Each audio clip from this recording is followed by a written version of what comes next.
ఊరట లభించింది. 3 కేసుల్లో ముందస్తు బెయిల్ మంజూరు చేసింది. సోషల్ మీడియా పోస్టింగ్ కేసులో ముందస్తు బెయిల్ ఇచ్చింది న్యాయస్థానం.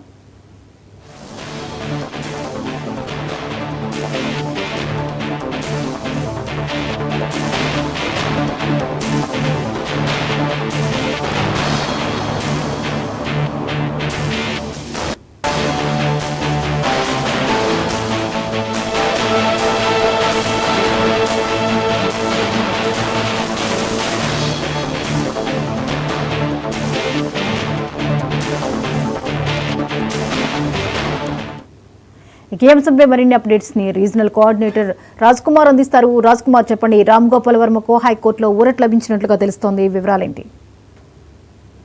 జ్యోతి, ఏదైతే కొద్దిసేపటి క్రితం హైకోర్టులో ఏదైతే డైరెక్టర్ రామ్ గోపాల్ వర్మకు ఊరట లభించిందని చెప్పుకోవచ్చు. ఎందుకంటే తను ఏదైతే ముందస్తు బెయిల్ కూడా పోవడం జరిగింది, దానికి ముందస్తు బెయిల్ కూడా ఇవ్వడం జరిగింది. దీనికి సంబంధించి ఇప్పటికే అంటే సోషల్ మీడియా పోస్ట్ కావచ్చు, వర్మ పోస్టర్లపై కూడా, అదే విధంగా సినిమాలలో కొన్ని క్యారెక్టర్లు అంటే కావాలని తీసిందనే దానిపై కూడా కేసులు నమోదైన నేపథ్యంలో ఇప్పటికే అటు తుళ్లూరు, ప్రకాశం జిల్లాలలో కూడా వర్మపై కేసులు నమోదైన నేపథ్యంలో దానికి ఇప్పటికే ఈ కేసుకు సంబంధించి అంటే తను కోర్టుకు వెళ్ళడం జరిగింది, బెయిల్ కోవడం జరిగింది, అంటే బెయిల్ ఇవ్వడం జరిగింది.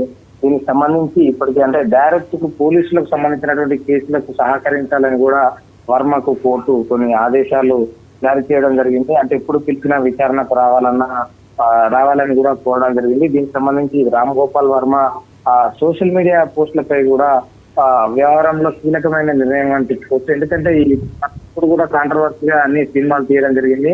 గతంలో పవన్ కళ్యాణ్ కావచ్చు, ముఖ్యమంత్రి చంద్రబాబు నాయుడు పై కూడా సినిమాలు తీసిన నేపథ్యంలో ఇప్పుడు వారందరూ తెలుగుదేశం నాయకులు కొందరు పోలీస్ స్టేషన్ లో కేసులు కూడా పెట్టడం జరిగింది. దాని కేసులు కూడా నమోదవడం జరిగింది. ఆ కేసులో ఇప్పటికే దానికి సంబంధించినటువంటి అన్ని కోరడం జరిగింది. దానికి ఆ కేసు జరుగుతున్న కొద్దీ తను రామ్ గోపాల్ వర్మ హైకోర్టుకు వెళ్లి తనకు ముందస్తు బెయిల్ కావాలంటూ కూడా కోరడం జరిగింది. దీంట్లో భాగంగానే కేసు ఏదైతే బెయిల్ కూడా మంజూరు చేయడం జరిగింది. కానీ పోలీసులు ఎప్పుడు విచారణలో మాత్రం సహకరించాలని మాత్రం కోర్టు రామ్ గోపాల్ వర్మను కోరడం జరిగింది. Right, thank you Raj Kumar.